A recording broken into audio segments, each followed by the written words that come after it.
Income কিন্তু দুই প্রকার হয়। একটা ইনকাম হলো অ্যাক্টিভ ইনকাম, আরেকটা হলো প্যাসিভ ইনকাম। তো অ্যাক্টিভ ইনকাম কি, প্যাসিভ ইনকাম কি? অ্যাক্টিভ ইনকাম হলো হয়তো আপনি একটা যে কোনো দোকান স্টার্ট করছেন, হয়তো 5 লাখ টাকাতে একটা দোকান স্টার্ট করছেন, করার পরে দোকানটা মানে স্টার্ট করে আইরা যদি আপনি এক সপ্তাহ এখানে ঘুরবার নিয়ে যান, ইনকামটা আসবো না চালু থাকবো এইটাও আপনার কমেন্ট করে জানাবেন। তো এটা হলো অ্যাক্টিভ ইনকাম। আর প্যাসিভ ইনকাম হলো, প্যাসিভ ইনকামটা কি?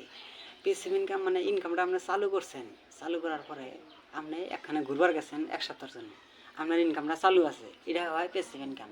তো আমার জীবনের ইচ্ছা, সব ইচ্ছা যদি পূরণ করবার চাই, আমার প্যাসিভ ইনকামের দরকার আছে। তো প্যাসিভ ইনকামটা কি? প্যাসিভ ইনকাম হলো ডাইরেক্ট সেলিং কাম। তো ডাইরেক্ট সেলিং কাম যেহেতু বহুত কাম আছে, তো ডাইরেক্ট সেলিং আমরা বর্তমানে যেটা করে আছি, ইন্ডিয়ার মধ্যে best platform MI lifestyle marketing global private limited, এই কোম্পানিতে জড়িত হন।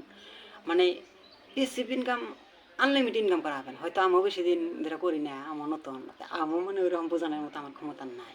তো এর মধ্যে ডুবলি গেলে বহুত কিছু খাওয়াবেন। তারপরে বাড়ি আসলে ধুবড়ি ডিস্ট্রিক্ট, ধুবড়িতে আসলে আপনারা যোগাযোগ করা হবেন, বা ধুবড়ির আশেপাশে যেন না ভাই বন্ধু সকল আছেন বা বেকার আছেন, বেকার থাকার আমি যে বেকার থাকার চা যে কোনো একটা কামে জড়িত হন বলি গেলা, তো আপনি সব ইচ্ছা পূরণ করা হবেন। তো আমি আজকে ভিডিও বন্ধু করে আলোচনা করবো। নেক্সট ভিডিওতে প্ল্যান ট্যানের বিষয়ে আলোচনা, কোম্পানিতে জয়েন হতে কী কী লাগে অন্য বিষয়ে আলোচনা করি।